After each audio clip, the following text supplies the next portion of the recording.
అబ్బా, ఈ జుట్టు మళ్ళీ చిక్కులు పడిపోయింది.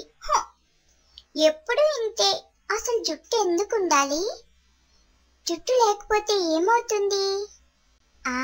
ఇప్పుడే అమ్మని అడుగుతా. అమ్మా అమ్మా. ఏంటి చిట్టి? అమ్మా, నాకు డౌట్.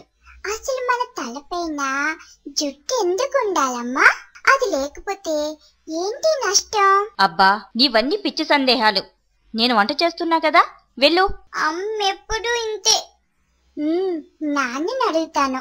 నాన్నా నాన్నా. ఏంటమ్మా, స్కూల్ కి ఇంకా రెడీ అవ్వకుండా అలానే ఉన్నావు? వెళ్ళి తల దూకుని త్వరగా రెడీ అవ్వు. రెడీ అవుదామని తల దూకుంటుంటే జుట్టంతా చిక్కులు పడిపోయింది నాన్న. అసలు ఈ జుట్టు లేకపోతే నష్టం ఏంటి నాన్న? మన తల మీద జుట్టు ఎందుకుంటుంది? మళ్ళీ నీ పిచ్చి ప్రశ్నలన్నీ మొదలు పెట్టావా? నీ సందేహాలన్నీ వెళ్ళి మీ టీచర్ని అడుగు. అమ్మని అడిగితే చెప్పలేదు, నాన్న అడిగితే టీచర్ని అడగమంటాడు. టీచర్ని అడగాలంటే భయం వేస్తుంది. ఇప్పుడు నా డౌట్ ఎవరు తీరుస్తారబ్బా? మా బాల నేస్తం అంజు ఉందిగా, అంజునే అడుగుతాను. అంజు అంజు.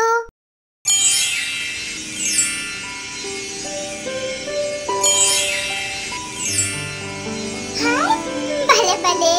హాయ్ చిట్టి. హాయ్ అంజు. నీకేం కావాలి చిట్టి? చాక్లెట్లా, ఐస్ క్రీమా? అవేం వద్దు. ఓహో, నువ్వు ఆడుకోవడానికి మంచి బొమ్మలు కావాలా? అవి కూడా వద్దు. మరేం కావాలి చిట్టి? నాకు చిన్న డౌట్ వచ్చింది. ఎవరు దానికి సమాధానం చెప్పట్లేదు. నువ్వైనా చెప్తావా అంజు? ఓ అలాగే, ఏంటి అడుగు చిట్టి. మరి మన తలపైన జుట్టు ఎందుకుంటుంది? అది లేకపోతే నష్టం ఏంటి?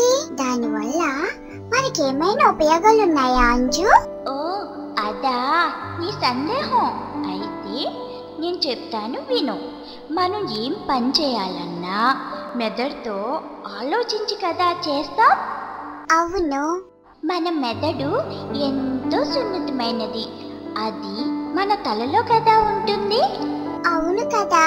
కాబట్టి మన తలలో ఉన్న మెదడుకు రక్షణగా జుట్టు పనిచేస్తుందన్నమాట. అవునా? అవును చిట్టి. ఎండ మన తల మాడు భాగం పైన పడకుండా జుట్టు గొడుగులా పనిచేస్తుంది. అలాగే వర్షంలో కూడా పూర్తిగా తడవకుండా ఉండేలా తలపైన జుట్టు గొడుగులా ఉంటుంది. మంచు కురిసేటప్పుడు తలపైన టోపీలా పనిచేస్తుంది. అంతేకాదు, నువ్వు ఆడుకునేటప్పుడు అనుకోకుండా ఏదైనా బంతి నీ తలకు తగిలితే జుట్టు ఉండటం వల్ల నీకు పెద్దగా దెబ్బ ఏమీ తగలదు. మనం పడుకునే సమయంలో తలకి దిండులా కూడా ఉపయోగపడుతుంది. ఓహో అలాగా. భలే భలే. ఒకవేళ మనకి జుట్టు లేకపోతే ఏమవుతుందబ్బా? తలపైన జుట్టు లేకపోతే ఎండ తీవ్రతకి మనం కళ్ళు తిరిగి పడిపోతాం. అంతేకాదు, తలపైన ఏదైనా తగిలితే వెంటనే తలకు దెబ్బ తగిలి రక్తం వచ్చేస్తుంది. అమ్మో, అవునా? అంటే మన తలకి జుట్టు అన్ని విధాలా రక్షిస్తుందన్నమాట. అవును చిట్టి. అది సరే, మరి మనకి జుట్టు ఎలా పెరుగుతుంది? మన తల మీద చర్మం ఉంటుంది కదా. చర్మం లోపలి వెంట్రుకలకు సంబంధించిన మూల కణజాలాలు ఉంటాయి. చర్మం అడుగున వెంట్రుకల వేర్లు ఉంటాయి. అవి అలా పెరుగుతూ వస్తాయి. అలా వచ్చిన వెంట్రుకలు ఒక్కొక్కటి 2 సంవత్సరాల నుండి 6 సంవత్సరాల వరకు ఉంటాయి. అంటే మన తలలో ఉన్న వెంట్రుకలు 6 సంవత్సరాల వరకు రాలిపోవా అంజు? అదేం కాదు చిట్టి. మన తలలో ఉన్న వెంట్రుకలు ప్రతి 2 నెలలకొకసారి రాలిపోయి వాటి స్థానంలో కొత్త వెంట్రుకలు పుట్టుకొస్తాయి. అందుకే మన వెంట్రుకలు ఊడిపోయినట్లుగా అనిపించవు. ఎప్పటికప్పుడు వెంట్రుకలు రాలిపోవడం, కొత్తవి రావడం జరుగుతుంది.